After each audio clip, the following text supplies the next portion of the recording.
आज भारत सरकार ने 3 और भारत के रत्न ढूंढ लिए। पहले भारत के रत्न हैं पीवी नरसिम्हा राव, दूसरे हैं चौधरी चरण सिंह और तीसरे हैं एम.ए. स्वामीनाथन। यानी कि इस साल भारत सरकार कुल 5 व्यक्तियों को भारत रत्न दे चुकी है, जो कि भारत सरकार के अभी तक के जो गृह मंत्रालय के नियम थे उसके खिलाफ है। या फिर आप कह सकते हैं कि अभी अभी तक के गृह मंत्रालय के जो नियम थे उन नियमों का उल्लंघन है। क्योंकि गृह मंत्रालय के नियमानुसार भारत सरकार एक साल में 3 ही व्यक्तियों को भारत रत्न दे सकती है। अब भारत सरकार या तो इन नियमों में बदलाव करेगी या फिर ऐसा करेगी कि जो 2024 में जिन लोगों को जो आपने भारत रत्न दिए, हो सकता है कि उनको 2025 में ऐड किया जाए या हो सकता है 2023 में ऐड किया जाए। भारत सरकार ने अभी इस प्रकार का कोई भी डिसीजन अभी तक नहीं लिया है, केवल भारत रत्न देने की घोषणा है वो आज 3 और व्यक्तियों को कर दी है। इन 3 व्यक्तियों को भारत रत्न देने के बाद भारत रत्नों की कुल संख्या पूरे भारत में अभी 53 हो गई है। यानी कि लास्ट भारत रत्न अगर हम बात करें इस साल से पहले तो 2019 में प्रणब मुखर्जी को दिया गया था और उसके बाद प्रणब मुखर्जी उस समय 48वें व्यक्ति थे जिनको भारत रत्न दिया गया था। तो नमस्कार दोस्तों, सृष्टि इंस्टीट्यूट में मैं संग्राम तोमर आप सभी का स्वागत करता हूं। आज हम भारत रत्न पे विस्तृत चर्चा करेंगे। ये देखेंगे कि भारत रत्न जो है उनकी शुरुआत कब हुई थी, साथ ही साथ पहले कौन व्यक्ति थे जिनको भारत रत्न दिया गया था, और भी ऐसे कई सारे जो फैक्ट हैं वो जो कि आपको सभी प्रकार के एग्जाम, चाहे वो वनडे एग्जाम हो, चाहे वो सिविल सर्विस एग्जाम हो, चाहे आपका एमपीपीएससी एग्जाम हो, सभी में बहुत ही महत्वपूर्ण होने वाला है। साथ ही साथ आज जिन लोगों को भारत रत्न दिया है, हम उनके बारे में विस्तृत चर्चा करेंगे कि वो कौन व्यक्ति थे जिनको आज भारत सरकार ने भारत रत्न दिया और क्यों दिया। ठीक है, क्योंकि उनकी इंपॉर्टेंस भारत के लिए क्या थी। जैसा कि आप जानते हैं कि भारत रत्न उन्हीं व्यक्तियों को दिया जाता है जिनकी भारत में या भारत जो सेवा करने में या भारत को आगे बढ़ाने में बहुत महत्वपूर्ण योगदान होता है। जैसे क्रिकेट में सचिन तेंदुलकर ने भारत का नाम रोशन किया, ऐसे ही कुछ राजनीतिक व्यक्ति हैं जिन्होंने भारत को राजनीति के संदर्भ में काफी आगे ले गए, या फिर कुछ ऐसे अर्थशास्त्री जिनमें आपके जो आपके एम.एन. स्वामीनाथन हैं, या फिर आप उनको जो आपके पीवी नरसिम्हा राव हैं, कई ऐसे सारे व्यक्ति हैं जिन्होंने देश को आगे ले जाने में अपना महत्वपूर्ण योगदान दिया, तो उनको आज भारत रत्न दिया गया है। तो चलिए देर ना करते हुए हम सबसे पहले ये देखते हैं कि आखिर भारत रत्न है वो कैसा दिखता है। तो आप देख पा रहे हैं कि जैसे स्क्रीन पे अगर हम बात करें तो भारत रत्न का जो फ्रंट है वो कुछ इस तरीके का दिखाई देता है। यानी कि जो पीपल के पत्ते पे ये सिल्वर कलर का सूर्य दिखाई देता है और उसके नीचे भारत रत्न लिखा रहता है। इसका जो बैक है वो इस प्रकार का होता है, इसमें आपका अशोक स्तंभ के नीचे सत्यमेव जयते लिखा रहता है। भारत रत्न जैसे कि मैंने बोला कि अगर इसकी शुरुआत की हम बात करें तो 1954 में भारत रत्न की शुरुआत हुई थी, और उस समय 3 बहुत महत्वपूर्ण हस्ती उस समय की जिनको भारत रत्न दिया गया था। पहले भारत रत्न आप भारत के कह सकते हैं और वो थे डॉक्टर राजेंद्र प्रसाद।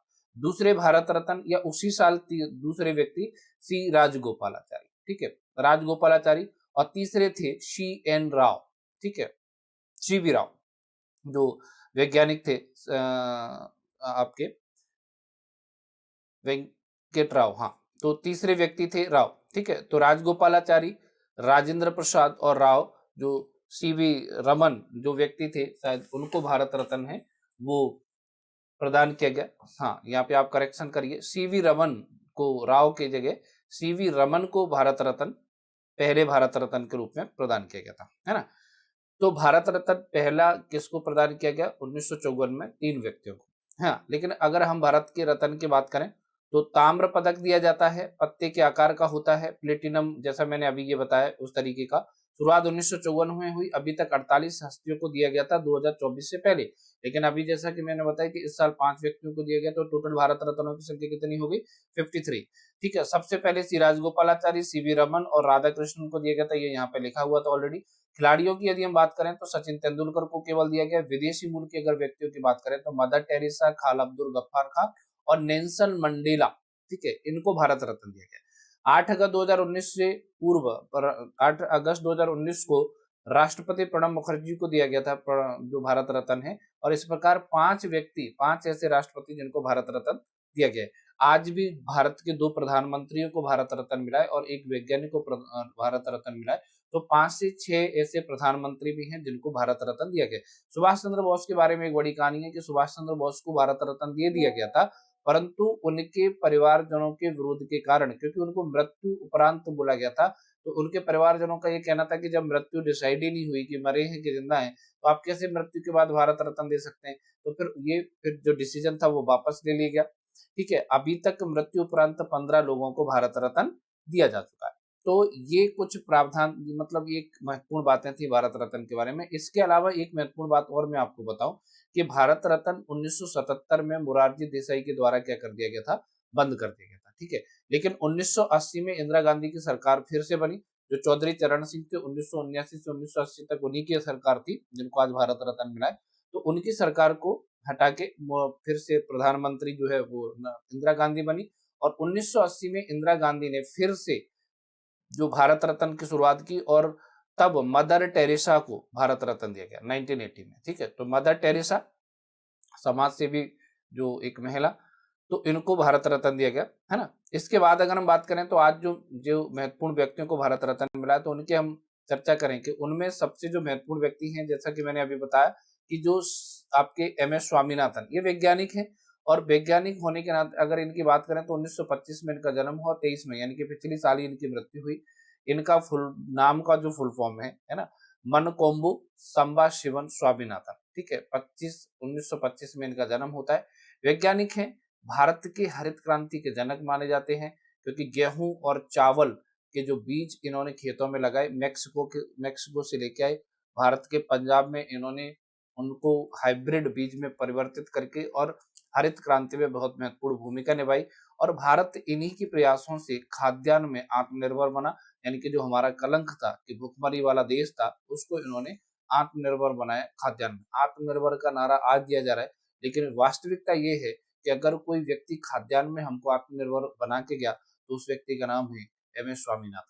ठीक है, एम एस स्वामीनाथन वो व्यक्ति हैं जिनको अंतर्राष्ट्रीय स्तर पे कई सारे महत्वपूर्ण जैसे पुरस्कार मिले, मैग्सेसे पुरस्कार, वर्ल्ड साइंस पुरस्कार, विश्व खाद्य पुरस्कार, यूनेस्को का गांधी सम्मान स्वर्ण पुरस्कार, कई सारे, और भारत सरकार के सभी पुरस्कार इनको मिल चुके हैं।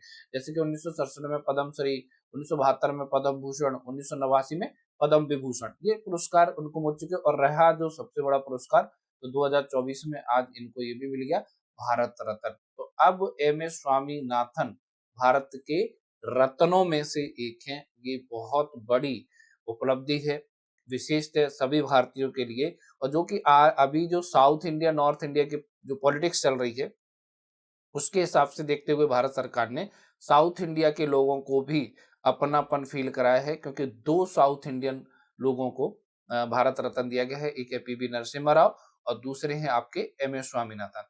तो आइए अभी जैसा कि हमने नाम लिया कि अब हम पीवी नरसिम्हा राव पे चर्चा कर लेते हैं।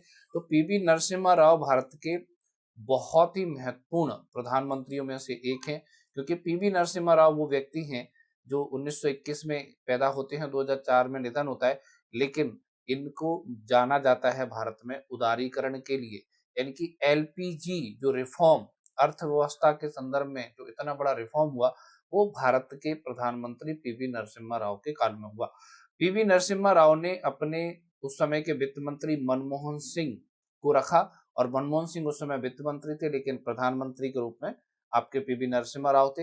ये पीवी नरसिम्हा राव की कुछ शॉर्ट में कहानी है, आप इसको एक बार देख लीजिएगा, पीडीएफ में शेयर कर दूंगा। आंध्र प्रदेश, ये आपके इनका जन्म होता है, आंध्र प्रदेश के मुख्यमंत्री रहते हैं, और आंध्र प्रदेश के मुख्यमंत्री रहने के बाद लोकसभा के लिए चुने जाते हैं। उसके बाद ये अंततः भारत के प्रधानमंत्री बनते हैं, 9वें प्रधानमंत्री भारत के, है ना। और 9वें प्रधानमंत्री बनने के बाद ये जो डिसीजन लेते हैं वो आज भी भारत के लिए मील का पत्थर है। इन्हीं की बनाई गई आर्थिक नीतियों को अटल बिहारी की जो सरकार थी उनने फॉलो किया, मनमोहन सिंह सरकार थी उनने फॉलो किया, और कह सकते हैं कि आज तक जो भारत में आर्थिक नीति चल रही है वो इन्हीं की आर्थिक नीति है। अभी तक भारत सरकार दूसरी नई आर्थिक नीति लेके नहीं आ पाई। हालांकि कांग्रेस में इनको उतना तवज्जो नहीं दिया गया। ठीक है, जैसा कि मैं नहीं बोल रहा, इनके पुत्र ने आज ये बयान दिया है कि कांग्रेस में रहते हुए उनको कांग्रेस ने भारत रत्न नहीं दिया। इनके जो पुत्र हैं वो शायद अभी भारतीय जनता पार्टी में, है ना? पॉलिटिक्स एक अलग विषय है, लेकिन इसके बाद एक और बहुत महत्वपूर्ण व्यक्ति चौधरी चरण सिंह को भारत रत्न दिया गया है। ये आपके उत्तर प्रदेश के मुख्यमंत्री रहे हैं चौधरी चरण सिंह, ठीक है? जाट समाज, जाट परिवार में इनका जन्म होता है और इतने महत्वपूर्ण व्यक्ति हैं चौधरी चरण सिंह, क्योंकि अगर हम बात करें चौधरी चरण सिंह की, तो इनका जो योगदान है, एक संस्था आपने सुनी होगी नाबार्ड, ठीक है? किसान व्यक्ति थे, तो आज भी नाबार्ड जो है वो इन्हीं की देन थी, जो नाबार्ड का इनने गठन किया।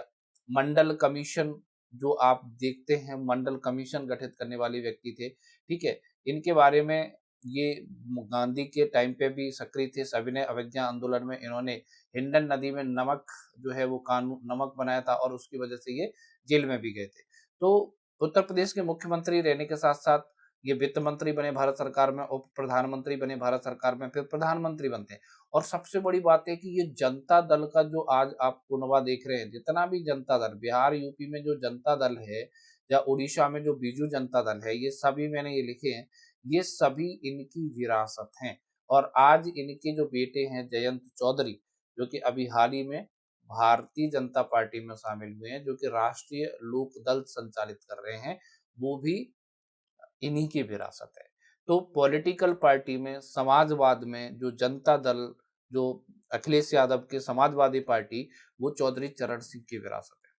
कृषि सुधार में सबसे महत्वपूर्ण संस्था नाबार्ड, ये इनकी विरासत है। तो यकीनन ये भारत के रत्न हैं, क्योंकि इनने भारत को आगे बढ़ाने में बहुत महत्वपूर्ण योगदान दिया है। आज समाज में जो मंडल कमीशन बना और उसके बाद जो ओबीसी समुदाय को जो आरक्षण दिया गया, वो मंडल कमीशन के आधार पर दिया जाता है। तो इस उनको गठित करने का श्रेय जो है वो इन्हीं को जाता है, जब ये भारत के चौधरी चरण सिंह उस समय मंत्री हुआ करते थे, ठीक है? तो बहुत ही महत्वपूर्ण योगदान है चौधरी चरण सिंह का, इसलिए इनको भारत रत्न दिया गया। तो भारत सरकार ने आज जिन 3 महाविभूतियों को भारत रत्न दिया है, वो यकीनन सराहनीय प्रयास है, ठीक है? इस प्रकार के प्रयास से जो लोग हैं, उनका मनोबल बढ़ता है देश के विकास के लिए, देश की सेवा के लिए, राष्ट्र सेवा के समर्पित जो भाव हैं, वो जागृत होते हैं, ठीक है? तो उम्मीद करता हूँ कि ये जो प्रश्न इनसे जो बन सकते हैं संभावित, कि कब शुरू हुआ, भारत रत्न कितने लोगों को दिया गया, ठीक है? कौन विदेशी मूल के थे, कौन भारत के थे, कौन-सा एकमात्र खिलाड़ी था? ये सभी प्रश्नों के जवाब मुझे उम्मीद है कि भारत रत्न की जो आज हमारी जो क्लास है, उससे आपको मिल गए होंगे।